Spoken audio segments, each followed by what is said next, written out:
qui vint lui auprès de Jésus de nuit et lui dit, « Rabbi, nous savons que tu es un docteur venu de Dieu, car personne ne peut faire ces miracles que tu fais si Dieu n'est avec lui. » Jésus lui répondit, « En vérité, je te le dis, si un homme ne naît de nouveau, il ne peut voir le royaume de Dieu. » En vérité. Nicodème lui dit, « Comment un homme peut-il naître quand il est vieux? Peut-il rentrer dans le sein de sa mère et naître? » Jésus répondit, « En vérité, je te le dis, si un homme ne naît d'eau et d'esprit, il ne peut entrer dans le royaume de Dieu.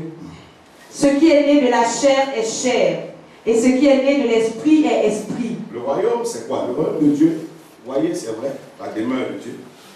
Mais vous voyez également tout ce sur quoi Dieu règne et tous les avantages du règne de Dieu. C'est ce qu'on appelle le royaume de Dieu. Amen. Tous les avantages du règne de Dieu. Donc, c'est l'avantage de son règne céleste et son règne terrestre. Quelqu'un comprend ce que je suis en train de dire? Amen. Donc, toutes les possibilités qu'offre le règne du Seigneur. C'est ce qu'on appelle le royaume des cieux. Voilà pourquoi Jésus vient dire le royaume est venu vers vous. Donc, les possibilités du ciel, du règne de Dieu sont venues vers vous. Quand Dieu règne, voici. Le malade guérit. Amen.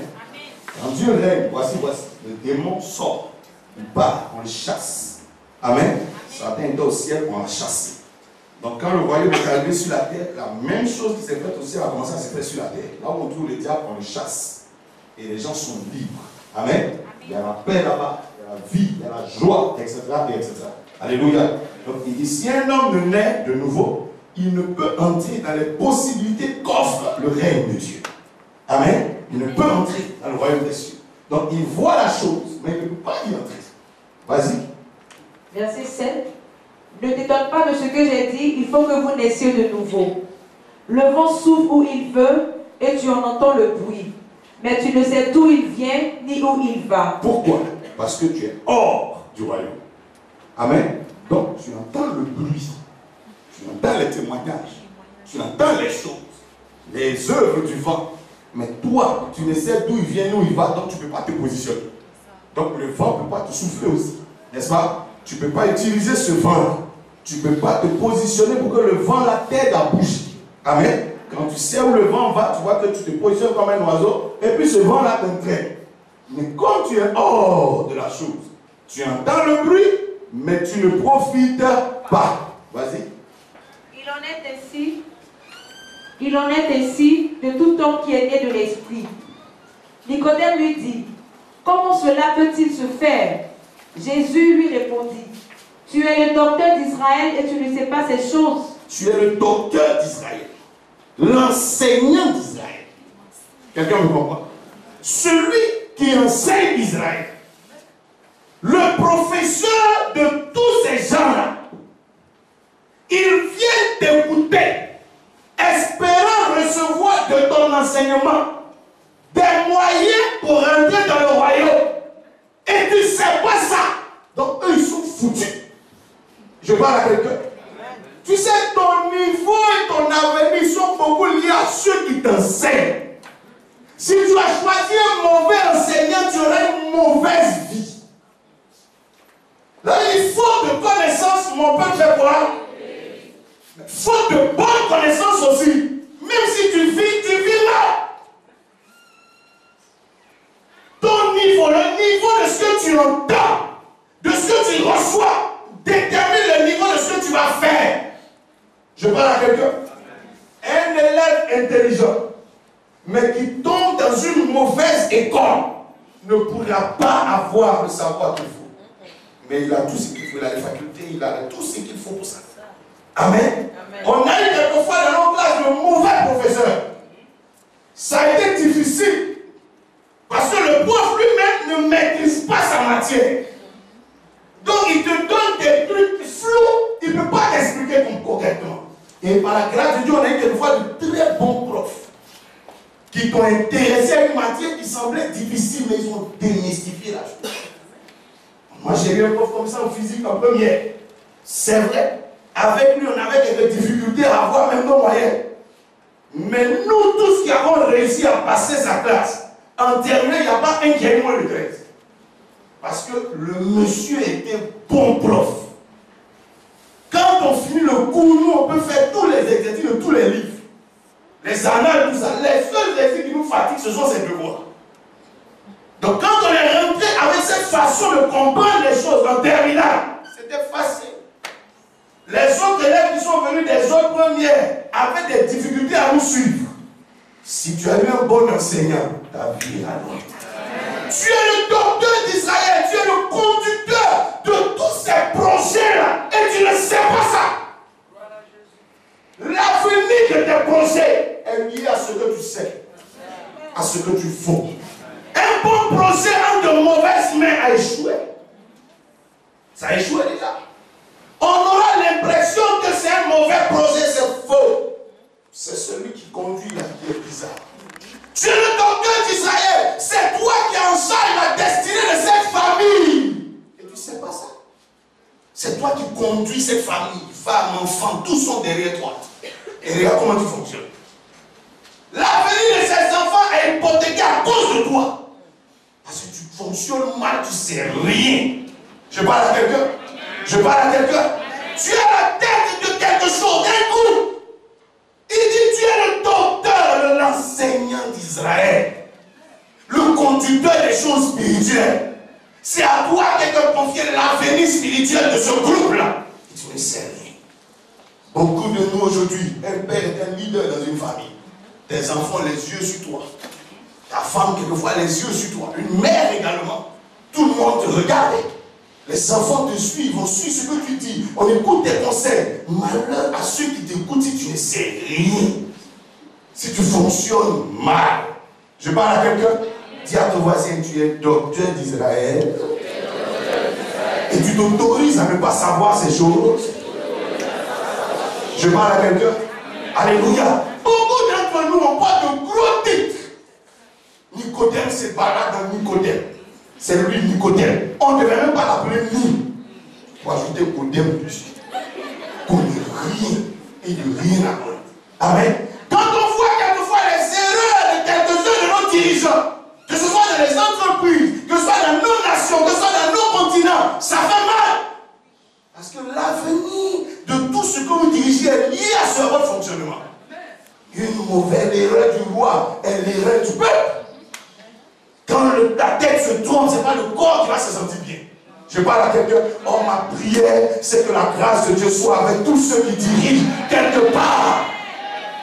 Dans cette nation, les petites familles, nos futurs dirigeants d'entreprise sont dans nos familles.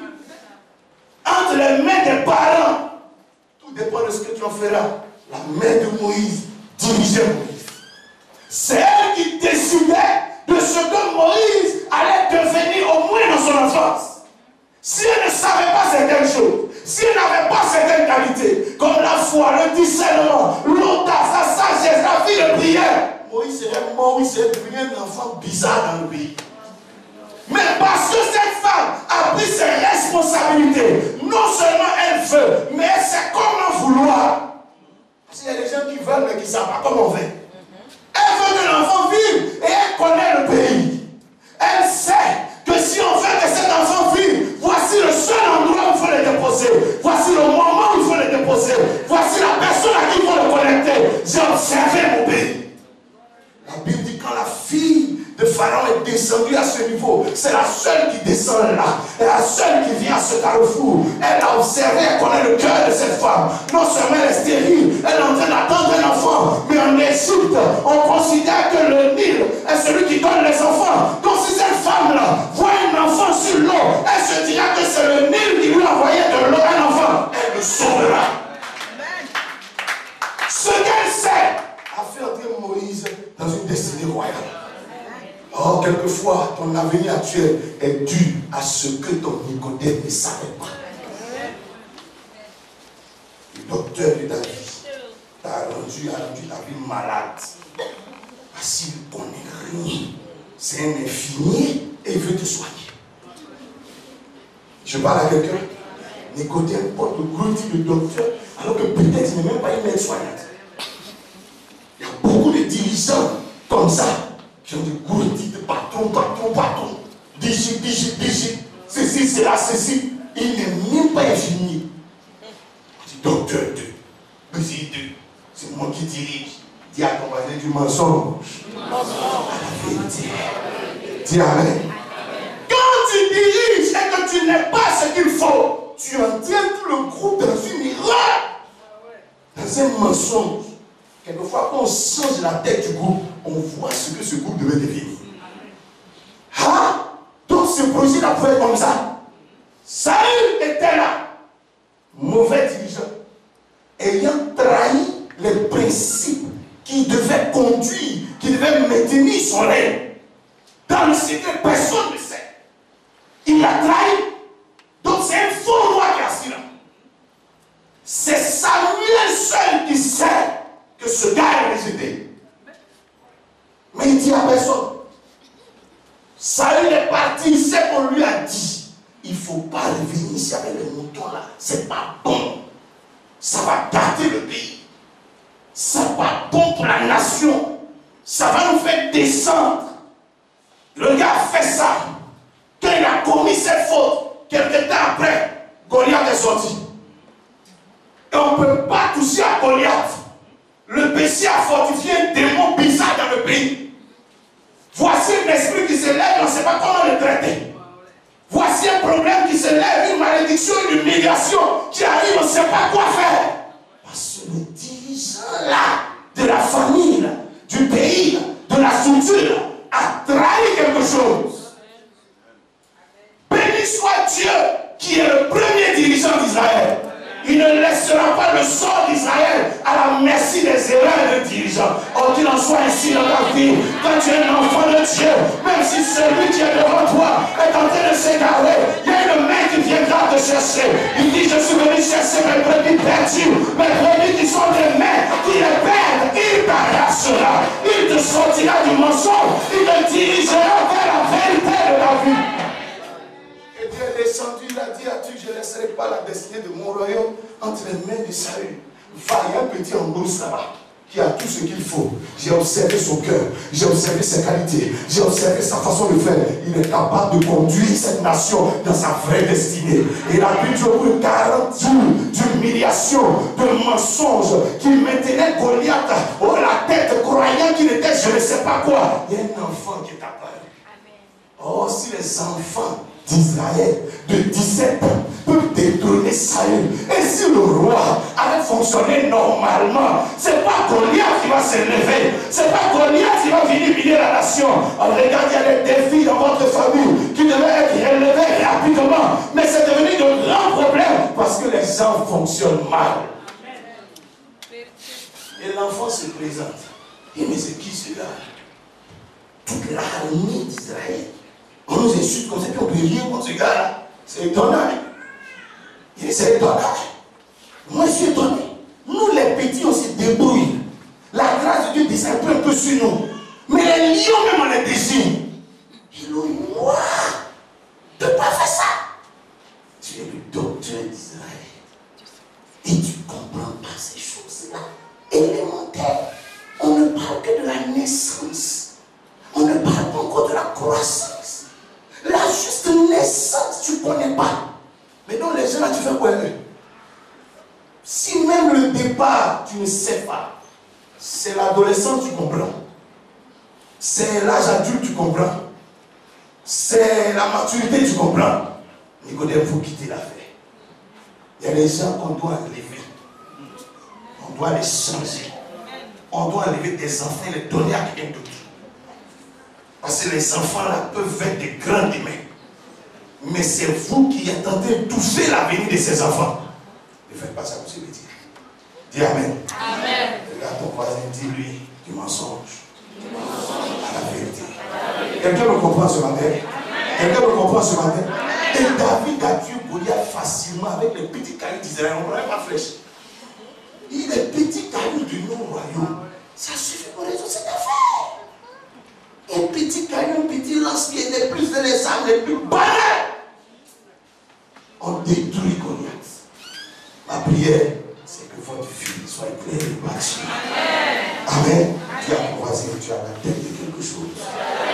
suis à la tête de quelqu'un. Ne sois pas comme Nicodème. Vas-y. Verset 11. En vérité, je te le dis, nous disons ce que nous savons et nous rendons témoignage de ce que nous avons vu. Et Nous disons quoi? Ce que nous savons. Ce que nous savons. Oh, tout ce que tu sais, tu as dû faire quoi? Après, ça ne quitte pas le ciel pour venir. Après un miracle comme ça, tu as assez avant de ta tête. Amen. Pour que tu saches, il faut que tu apprennes. Vas-y. Et nous rendons témoignage de ce que nous avons vu. Et vous ne recevez pas notre témoignage. Si vous ne croyez pas quand je vous ai parlé des choses terrestres, comment croirez-vous quand je vous parlerai des choses célestes? C'est-à-dire, on parle des trucs élémentaires. Ça là, tu comprends. Il y a des gens qui dirigent et qui ne savent même pas les choses, les principes les plus élémentaires même du domaine dans lequel ils sont. Tu te poses deux, trois questions, tu réponds bizarrement. Il y a une femme qui dirige une cuisine, elle ne comprend même pas le fonctionnement élémentaire de la cuisine. C'est pas ça. C'est pas comme ça, en fait. Quand tu fais sortir œuf même de là-bas, on ne sait pas si c'est œuf ou bien c'est quoi qui est sorti de là-bas. Quand tu fais sortir ton riz de là-bas, quand on sent l'odeur, on croit que c'est autre chose, c'est du riz. Tu dis, ah, c'est quelle viande de brousse tu prépares? Et non, hein, c'est du riz. Et ça, cette odeur-là. On dirait dans le campement, quelque part, on a attrapé ton volet. Je parle à quelqu'un. Je parle à quelqu'un. Amen. Amen. Dis à ta voisine, est-ce que c'est pas ton cas? Alléluia. Ce mois-ci est un mois de changement. Les faux dirigeants seront transformés en de bons dirigeants de famille, en de bons dirigeants de projet, en de bons dirigeants. Les faux, on va les transformer. Dis Amen. On ne va pas te chasser d'abord, on va essayer de te transformer. C'est ce que Dieu a dit, on peut te changer. Dis Amen. Dis Amen. Dis avec moi, Seigneur, change-moi. Amen. Amen. Vas-y. Personne n'est monté au ciel, si ce n'est celui qui est descendu du ciel, le Fils de l'homme qui est dans le ciel. Et quand Moïse éleva le serpent dans le désert, il faut de même que le Fils de l'homme soit élevé, afin que quiconque croit en lui ait la vie éternelle. Car Dieu a tant aimé le monde qu'il a donné son Fils unique, afin que quiconque croit en lui ne périsse point, mais qu'il ait la vie éternelle. Dieu en effet n'a pas envoyé son Fils dans le monde pour qu'il juge le monde, mais pour que le monde soit sauvé par lui. Celui qui croit en lui n'est point jugé, mais celui qui ne croit pas est déjà jugé parce qu'il n'a pas cru au nom du Fils unique de Dieu. Et ce jugement, c'est que la lumière étant venue dans le monde, les hommes ont préféré les ténèbres à la lumière parce que leurs œuvres étaient mauvaises. Et que ce mois, Dieu va certainement vouloir t'éclairer. Il ne faut pas que tu sois, comme on est besoin de dire, la lumière vient, il faut la laisser t'éclairer. Amen. Il ne faut pas préférer les ténèbres. Il ne faut pas préférer les mensonges. Il faut que ton fonctionnement change dans ce mois-ci. Amen. Amen. Vas-y. Car quiconque fait le mal est la lumière. Quiconque fait le mal est la lumière et ne vient point à la lumière de peur que ses œuvres ne soient dévoilées. Mais celui qui agit selon la vérité vient à la lumière afin que ses œuvres soient manifestées parce qu'elles sont faites en Dieu. Vérité et lumière fonctionnent ensemble. Mensonge et ténèbres fonctionnent ensemble. Verset 21, c'est ça? 30 à 36. Verset 30. Il faut qu'il croisse et que je diminue. Celui qui vient d'en haut est au-dessus de tous. Celui qui est de la terre. Ce qui est d'en haut doit faire quoi? Doit quoi? Croître. Et ce qui est d'en bas doit faire quoi? En d'autres termes, ce qui est de la vérité doit faire quoi? Croître. Et ce qui est du mensonge doit faire quoi? Je parle à quelqu'un. Il y a des gens ici, il y a trop de mensonges encore. Amen. Et il y a peu de vérité. Et au fur et à mesure, la vérité diminue. Et le mensonge augmente. Amen. C'est l'inverse qui doit se faire. En cette saison de changement, ton mensonge diminuera. Dis Amen. Tout ce qui est faux dans ta vie va diminuer afin que ce qui vient de Dieu croisse. Dis Amen. Dis Amen. Jean-Baptiste s'est présenté, quand tu le regardes, la façon dont il fonctionne, tu vas dire c'est ton sauveur. Oh, il te blague. Je ne sais pas si vous comprenez ce que je suis en train de dire. Il n'est pas venu mentir, mais j'essaie de faire comprendre quelque chose. Le fonctionnement qu'il a crée une confusion dans la tête des gens. Voilà pourquoi finalement on dit il faut qu'il diminue. Pour que la confusion disparaisse. Il y a des choses qui fonctionnent d'une manière qui te font croire que c'est ton salut qui est là. Oh, c'est faux. Ça ne peut pas t'envoyer très loin. Ça te donne l'impression que ça t'enverra loin. Il y a un raisonnement que tu as dans ta tête qui te fait croire que ta vie réussira comme ça. Et il y a même des témoins. Parce qu'il y a une soeur dans le quartier qui a fait comme ça. Et puis apparemment, elle a la voiture. Il y a un gars dans le quartier qui a fait comme ça. Apparemment, il a la maison. C'est pas ça? Donc ça te donne une impression que si toi tu continues comme ça, ça va aller. Il faut que ça diminue. Et que autre chose croisse. Tu as des techniques qui sont en toi, qui soient diminuées. Pour que de nouvelles techniques prennent le contrôle de ta personne. Dis Amen. Dis Amen. Vas-y. Celui qui est de la terre est de la terre. Et il parle comme étant de la terre. Celui qui vient du ciel est au-dessus de tous. Il rend témoignage de ce qu'il a vu et entendu, et personne ne reçoit son témoignage. Amen. Amen. C'est le verset 36. Vas-y. Celui qui a reçu son témoignage a certifié que Dieu est vrai. Et Dieu est comment? Vrai. Car celui que Dieu a envoyé dit les paroles de Dieu, parce que Dieu ne lui donne pas l'esprit avec mesure. Dis Amen. Amen. Amen. Amen. Dis avec moi du mensonge. Du mensonge. À la vérité. C'est bon? On a lu le verset 36. Non. Je suis pas. Vas-y. Verset 35. Le Père aime le Fils et il a remis toutes choses entre ses mains. Celui qui croit au Fils a la vie éternelle. Celui qui ne croit pas au Fils ne verra point la vie, mais la colère de Dieu demeure sur lui. Amen. Amen. Dans ce passage, quand on lit, on voit qu'il y a beaucoup de... C'est un passage de comparaison. On voit deux docteurs qui s'affrontent. Nicodème et Jésus-Christ. Un est qualifié comme étant terrestre. L'autre vient du ciel. Il vient d'en haut. Et on voit l'efficacité de l'enseignement de chaque docteur. Le premier ne se retrouve pas. Et lorsqu'il y a eu une sorte de test, d'affrontement, d'examen entre les deux, on s'est rendu compte que Nicodème a échoué sur le terrain du savoir. Jésus-Christ lui a dit quelque chose de très élémentaire concernant le royaume des cieux. Le monsieur n'a pas pu comprendre. Quelqu'un me comprend? C'est la première comparaison. Deux enseignants, deux professeurs, deux dirigeants. On a aussi des comparaisons de certaines notions, telles que naître de la chair et naître de l'esprit. On voit ce que la naissance de la chair permet à quelqu'un de faire. Et on voit les possibilités qu'offre la naissance de l'esprit. On voit que celui qui est né de l'esprit est comme le vent, qui peut souffler où il veut. On entend son bruit, on ne peut pas le maîtriser parce qu'on ne sait pas d'où il vient ni où il va. N'est-ce pas? Mais celui qui est né de la chair est chair, donc limité dans son fonctionnement. Il y a des choses qu'il ne peut pas vivre. Il y a des miracles qu'il ne verra pas. Il y a un niveau de possibilité qu'il n'aura pas. Parce qu'il est de la chair. N'est-ce pas? On voit encore une comparaison entre le ministère de Jésus-Christ et celui de Jean-Baptiste. Amen. Certes, le ministère de Jean-Baptiste était un grand ministère, mais ce n'était pas un ministère assez efficace. Jean-Baptiste dit, je suis venu te baptiser d'eau. La seule chose que mon ministère peut provoquer dans ta vie, c'est que tu seras quelqu'un qui ira à la repentance. C'est tout, ça s'arrête là. Je ne peux pas t'envoyer plus loin que ça. Mais il y a un autre qui est plus grand que moi, parce que lui, il a reçu l'Esprit sans mesure.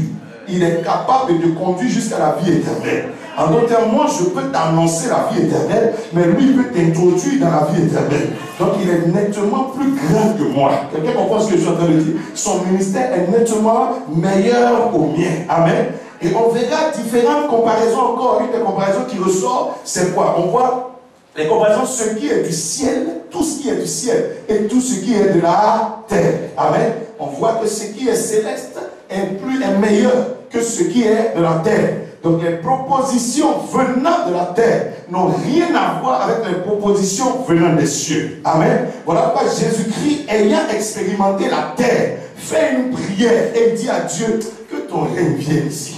Parce que ce que nous voyons ici, là, ça ne peut rien donner. Les règnes que nous avons essayés ici n'apportent rien. Ceux qui dirigent tous les systèmes, tout ce qu'on a mis en place pour diriger, ça ne fait que créer des problèmes seulement. Mais si ton règne vient, c'est sûr qu'on aura le pain de chaque jour, c'est sûr qu'on échappera aux tentations, c'est sûr qu'il y aura ceci, on aura certaines victoires. Quelqu'un comprend ce que je suis en train de dire? Mais le règne sur lequel on est un règne très très difficile. La preuve, c'est que celui-même qui fonctionne selon la vérité, on le crucifie, on le met au poteau. Si tu veux passer, il faut que tu montes. Je parle à quelqu'un.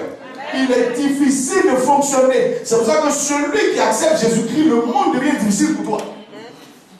Parce que le système du monde est établi pour que tu mentes un peu. Quand tu es trop vrai, ça devient difficile. Je parle à quelqu'un. C'est faux. La Bible dit l'esprit que nous avons reçu est un esprit de vérité. Mais qu'est-ce que Dieu a fait pour nous sauver? Il nous a donné un esprit de sagesse. Dis sagesse. La sagesse trouve la voie. Quand quelqu'un est sage, tu sais contourner tout ce qu'on met devant toi. En demeurant de tes principes. Quand tu n'es pas sage, tu vois que tu ne vois pas de route. Mais c'est aussi un esprit de force qui va t'aider à pousser ces blocages qu'on met devant toi. Il y a des barrières qu'on dresse, mais ta foi t'aidera à passer. Je parle à quelqu'un. C'est un esprit de force. Ça veut dire l'esprit qui envoie est plus fort que celui qui est dans le monde. Amen. Amen. Et c'est aussi un esprit d'amour. Alléluia. Alléluia. Donc voici un peu pourquoi Jésus-Christ demandait. Il dit que ton règne vienne. Que ta volonté soit faite sur la terre. Parce que ce qui se fait ici est bizarre. La volonté des hommes est bizarre ici. Ce que les hommes veulent est dangereux. Si tu vois ce que celui qui a donné de toi veut de toi, tu vas le fuir. Je parle à quelqu'un. Jésus-Christ marchait avec Pierre. Pierre lui a exprimé sa volonté. Il a dit, Pierre dit, mais tu es pareil que Satan. Tes pensées que tu as à mon endroit sont dangereuses pour moi. Et tes pensées ne sont pas les pensées de Dieu. Si je suis ta logique là, je meurs. Ma destinée disparaît. Voilà pourquoi il appelle Satan. Il dit, tu m'aimes, mais tes pensées ne sont pas bonnes. Tes pensées ne m'arrangent pas. Je parle à quelqu'un. Donc on a dans ce passage un certain nombre de comparaisons entre le mensonge et la vérité. Et nous voyons ici que ce qui est céleste a triomphé. Ce qui est d'en haut a triomphé. Ce qui vient de Dieu a triomphé. Ainsi la vérité triomphera. En cette saison, je déclare que l'œuvre de Dieu triomphera dans ta vie. L'œuvre du diable diminuera et la main de Dieu croîtra dans ta vie. Dis Amen. La vie que Dieu veut t'offrir va grandir à ton niveau. La vie de Dieu va grandir dans ta maison. Et la vie que le diable propose va s'éloigner. Cette vie de difficulté, cette vie de maladie, cette vie de division, cette vie de problème, cette vie d'humiliation, cette vie de pauvreté, elle diminuera pour que la vie d'abondance, la vie de paix, la vie de bénédiction, la vie de joie, la vie de bonne santé, la vie de prospérité, de succès croisse dans ta maison au nom de Jésus de Nazareth. Quelqu'un dit Amen. Quelqu'un dit Amen. Que ce mois-ci soit béni par cette prophétie. Tu verras certaines choses reculer et diminuer. Et tu verras autre chose croître dans ta vie. Il y aura un changement à ton niveau. Tu sais quand le nombre de tes problèmes est au-dessus du nombre de solutions, ta vie est problème. Mais si ton nombre de solutions est au-dessus du nombre de tes problèmes, ta vie est heureuse. Tu comprends ce que je suis en train de dire? Tu as 4 problèmes et tu as 2 solutions, tu es mort. Mais si tu prospères en solution, tes problèmes disparaissent. Tes témoignages font la joie de ta vie. Les miracles croîtront. Il faut que quelque chose diminue. Et c'est ce que j'appelle le mensonge. que ça diminue, que ce soit renversé. Et que la vérité croisse. Quelqu'un dit Amen. Quelqu'un dit Amen. Donc nous avons un texte comme ça de beaucoup de comparaisons.